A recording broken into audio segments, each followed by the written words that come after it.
রোজ রোজ একই রকম মুগ ডাল মসুরির ডাল এসব খেয়ে যদি বোর হয়ে যেয়ে থাকেন তাহলে অবশ্যই বানিয়ে ফেলুন আমার এই নতুন ডালের রেসিপিটি।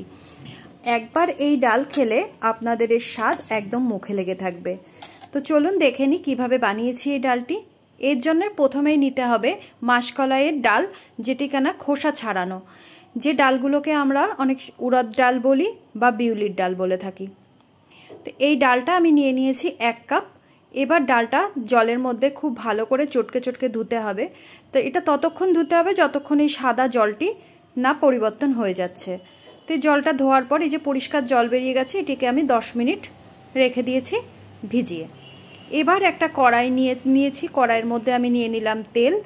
আর এই ডালটা 10 মিনিট হয়ে গেছে, আমি ছাঁকনিতে জল ঝরিয়ে রাখলাম। এবার তেল গরম করে এর মধ্যে আমি প্রথমেই সম্বরা দিয়ে দেব, দারচিনি, গোলমরিচ, একটা বড় ইলাইচি থেতো করা, তার সাথে দেব কতগুলি লং, তেজপাতা আর শুকনো লঙ্কা। এগুলি হালকা করে ভাজা করে নিয়ে আমি এর মধ্যে দিয়ে দিলাম একটা বড় সাইজের পেঁয়াজ, চপড করে রাখা পেঁয়াজ। এবার পেঁয়াজটা একটু হালকা ভাজা ভাজা করে নিতে হবে। এটা মিডিয়াম ফ্লেমে আমি কাজটা করেছি, হাই ফ্লেমে দিলে পেঁয়াজটা কিন্তু কড়া ভাজা হয়ে যাবে। এবার এর মধ্যে আমি দিয়ে দিলাম 4-5 কোয়া রসুন আর একটা ছোট 1/2 ইঞ্চি আদার টুকরো আমি গ্রেট করে রেখেছিলাম, সেগুলো এর মধ্যে দিয়ে আবার এটাকে আমি ভেজে নিলাম। এবার বড় সাইজের একটা টমেটো আমি কুচি করে নিয়েছিলাম, সেটাও আমি এর মধ্যে দিয়ে দিলাম অ্যাড করে।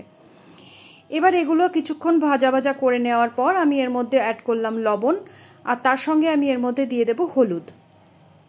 হলুদ আর লবণ আপনাদের পছন্দ অনুসারে অবশ্যই দেবেন। তো এবার লবণ হলুদ দিয়ে এটাকে খুব ভালো করে একটু সময় নিয়ে কষতে হবে। কষতে কষতে এগুলো জল শুকিয়ে যাওয়ার পর যখন তেল বেরোনো শুরু হয়ে যাবে ততক্ষণ পর্যন্ত এটাকে আমি কষিয়ে নিয়েছি। এবার জল ঝরিয়ে রাখা যে বিউলির ডালটা আছে সেটা আমি এর মধ্যে দিয়ে দিলাম। এবার এটা ভালো করে এই মশলাটার সঙ্গে ভাজা করে নেব। মশলা ভাজা হয়ে গেছে, এবার আমি এটাকে কুকারের মধ্যে ট্রান্সফার করে নেব। এখানে আমি 1 কাপ ডালের জন্য 4 কাপ জল অ্যাড করেছি। তো এই পুরো কাজটাই আপনারা প্রথম থেকেই কুকারে করে নিতে পারেন। তো ভিডিওতে সুবিধার জন্য আমি এটা কুকারে করেছি, কড়াইতে করে তারপরে কুকারে দিয়েছি। 2টো সিটি মারা পর্যন্ত ডালটাকে আমি সেদ্ধ করে এটাকে 1 মিনিট আমি ওভাবেই সিম করে রেখে দিয়ে তারপর গ্যাসের ফ্লেমটা অফ করে এবার আমি সিটি সরিয়ে নিয়ে দেখলাম ডালটা সেদ্ধ হয়ে গেছে, কিন্তু এবার একটা মাখা মাখা টেক্সচার ডালের বানাতে হবে। এর জন্য গ্যাসের ফ্লেমটা আবার অন করে দিয়ে যখন ডালটা ফুটতে শুরু হয়েছে তখন এরকম একটা গ্রেটার দিয়ে অনবরত ডালটাকে নাড়াতে হবে। এভাবে কিছুক্ষণ ঘোরাতে ঘোরাতে দেখা যাবে ডালের টেক্সচারটা বেশ সুন্দরভাবে তৈরি হয়ে গেছে। তো এবার হাতা দিয়ে আমি আবার কিছুক্ষণ ঘেটে ঘেটে এভাবে বেশ কিছুক্ষণ ধরে এভাবে প্রায় 5-7 মিনিট ধরে ডালটাকে এভাবে আমি কুকারের ভিতরে সেদ্ধ করব। এবার ডালটা পাশে সরিয়ে রেখে আমি এখানে একটা কড়াই গরম করে নিয়েছি। কড়াইয়ের মধ্যে আমি দিয়ে দিলাম 1/2 চামচ মতো ঘি, আর এখানে আমি নিয়ে নিয়েছি বেশ কিছুটা মাখানা। এই মাখানাটা ঘি দিয়ে সাথে খুব ভালো করে আমি রোস্ট করব। একটু সময় নিয়ে মিডিয়াম ফ্লেমে মাখানাটা রোস্ট করতে হবে, নাহলে কিন্তু উপর থেকে পুড়ে যাবে, কিন্তু ক্রিপসি ব্যাপারটা আসবে না। তো মাখানাটা ভালো করে আমি ফ্রাই করে নিয়ে আমি এটাকে আলাদা আবার বাটির মধ্যে উঠিয়ে নিলাম। এবার এই কড়াইয়ের মধ্যে আবার দিয়ে দিলাম 1/2 চামচ মতো ঘি। এবার ঘিয়ের মধ্যে আমি এখানে অ্যাড করছি 1/2 টিস্পুন সাদা জিরে, আর তার সাথে আমি দেব 2টো শুকনো লঙ্কা। এবার আমি এর মধ্যে দিয়ে দেব কালারের জন্য লাল মির্চ পাউডার, আপনারা চাইলে এটা স্কিপ করতে পারেন। এবার আমি এর মধ্যে সিদ্ধ করা ডালটাকে অ্যাড করে দিলাম। ডালটা দেওয়ার পর যখন ডালটা ফুটে উঠবে সেই পর্যায়ে আমি এখানে ভেজে রাখা মাখানাগুলো অ্যাড করে দিলাম।